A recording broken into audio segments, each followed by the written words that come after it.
E aí, continuando, pessoal, a projeção de Mercator é a forma da representação da Terra mais utilizada para ilustrar o globo, que é aquela que vocês conhecem, né? Que está no livro didático. Mantém as formas dos continentes, alteram as áreas dos continentes. Então, ele mantém a forma, mas altera a área, tá? Conhecida como projeção eurocêntrica, porque a projeção de Mercator, ela centraliza ali a Europa, então ela privilegia ali a área europeia, né? Enquanto a projeção de Peters, que das características mantém as áreas dos continentes proporcionais, né? Então, diferente da de Mercator, que a de Mercator não altera a área, esse aqui mantém as áreas, tá?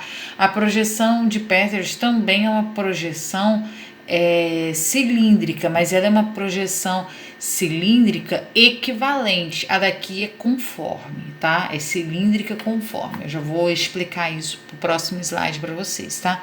Alteram as formas dos continentes, então é o contrário da de Peters, e conhecida como projeção do terceiro mundo, porque a projeção de Peters ele dá um destaque maior aos países, né, de terceiro mundo. Não coloca tão em evidência a Europa, né? E aí, se a gente for olhar aqui no mapa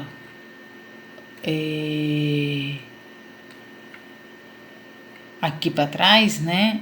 Vamos dizer aqui, esse aqui é um mapa, por exemplo, que se a gente dá uma olhada, né? Tem uma evidência notória do continente africano, da América do Sul, Oceania, e parece que essa parte aqui deu uma diminuída, bem, uma enxaguada, né? Digamos assim, ó, a Europa ficou pequenininha. Geralmente quando a gente pega o mapa mundi assim aberto, a Europa é mais minucioso, né? Os países dentro, bonitinho, aberto, né? Essa projeção, embora eu não tenha colocado aqui na legenda, é uma projeção de Peters. É cilíndrica, mas é de Peters, tá bom? Que é equivalente, tá? A projeção cônica, ela valoriza mais um hemisfério, né? Não sei se eu falei na gravação anterior, mas, por exemplo, aqui ela está valorizando o hemisfério norte, o hemisfério sul está completamente distorcido, né? Então, a cônica tem esse objetivo exatamente, de priorizar mais um hemisfério do que outro. Mas, continuando aí. Projeções conformes, equivalentes e equidistantes. As conformes valoriza o formato da área. Equivalentes valoriza o tamanho das áreas. Professora, como que eu vou lembrar, por exemplo, que a conforme é a de Mercator e a equivalente é a de Peters? É simples. Lembrem que Mercator tem o C no nome igual conforme. Então, associe o C, quando aparecer o nome conforme, com o nome de Mercator, que tem o C também. Tá bom? Fica a dica aí para não falar assim, eu vou decorar um negócio e não tem sentido nenhum de saber. Na hora cai projeção equivalente, projeção cônica, eu tenho que marcar quem é Mercator e já não lembro mais quem é quem. Lembrem do C com C, ok? Parzinho. Então, projeção conforme projeção de Mercator, tá bom? Equidistante mantém as distâncias lineares a partir de um centro, mas apresentam distorções nas áreas e nas formas, tá? Então, ela é o contrário dessas duas, mas mantém as distâncias lineares a partir do centro, aí mais próxima à realidade. Então, projeção conforme. Preserva os ângulos, mantém a forma, distorce-se o tamanho das áreas do mapa. Projeções equivalentes ou isométricas, que é a mesma coisa, não deformam as áreas, conservando uma relação constante da área, ou seja, o tamanho real, mas altera a forma. Você vê que a forma do mapa fica alterada. É totalmente diferente, olhando o mapa assim, né, para o mapa aqui em cima, aonde você pode observar que a Europa ela é menos enxugada do que aqui no mapa, que botou a Europa bem pequenininho. Eu tenho que aproximar o celular e mesmo assim ainda deforma um pouco. e as diferentes visões do mundo, né? São os mapas mundi mais usados, o de Mercator e Peters, e ambos feitos a partir de projeções cilíndricas. Lembrando que C de Mercator conforme, Peters equivalente, né? Ou isométrica. São os dois nomes ali que começam ali com vogais. Aí são sinônimos, tá bom? Então, a maioria das vezes você vai encontrar esses dois tipos de visões de mundo aí, eurocêntrica e uma que valoriza aí os países de terceiro mundo, tá? Prosseguindo. Projeções equidistantes são as projeções que não apresentam deformações em linha reta. Isso só é possível em uma determinada direção, utilizadas em rotas marítimas e aéreas. Quanto mais distante do centro, maior a distorção.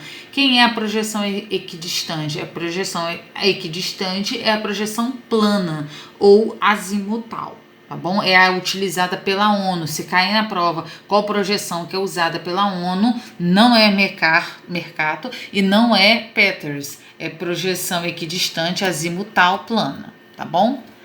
A gente ainda tem outro tipo de projeção que legal. As afiláticas, tá bom? Que não possuem nenhuma das propriedades anteriores. Ela não tem nada a ver com nenhuma das outras três, tá bom? E o que são as outras três? Equivalência, conformidade e equidistância variam. Tudo variam. Ela tem esse desenho assim, ó, bem singular, digamos, né? Então, elas são as projeções afiláticas, né? Que ela... Qual é o sentido desse tipo de projeção, Juliana? É buscar distorcer o mínimo, tudo, né? Ela tenta distorcer o mínimo e tudo. Então, ela não vai conservar nem forma, nem área, nem distância. Quem utiliza esse tipo de projeção aqui, Juliana? Um autor chamado Robinson, né? E também as projeções cilíndrica Miller.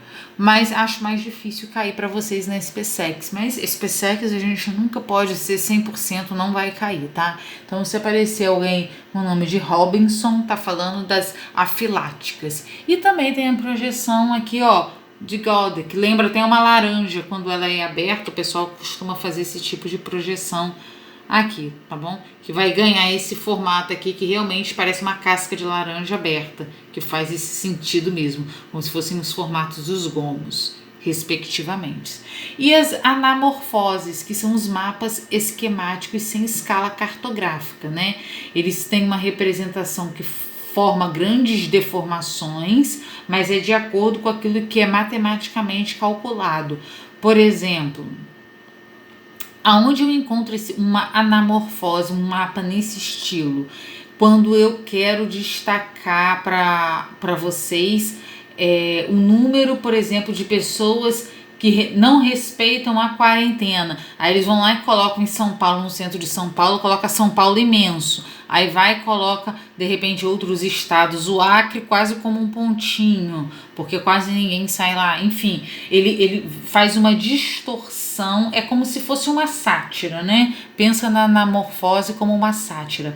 Aquilo que tem de muito, ele coloca imenso, e aquilo que tem de pouco, ele diminui. Ele não é o tamanho exato do mapa como a gente conhece, até porque o mapa da região sudeste ou do Brasil aí, de nada tem com esse mapa aqui. São Paulo desse tamanho, Rio de Janeiro aqui, Minas Gerais, ele está acentuando alguma coisa em específico, tá? Tá falando do PIB aqui por estado em 2006, mostrando que São Paulo tem um PIB imenso, por exemplo, e Roraima ficou pequenininho, que o PIB já não tinha quase nada. Então, isso é uma anamorfose, tá bom? É um mapa esquemático sem escala cartográfica. Ele não carrega uma escala cartográfica. É 880, mais ou menos assim, tá bom, pessoal?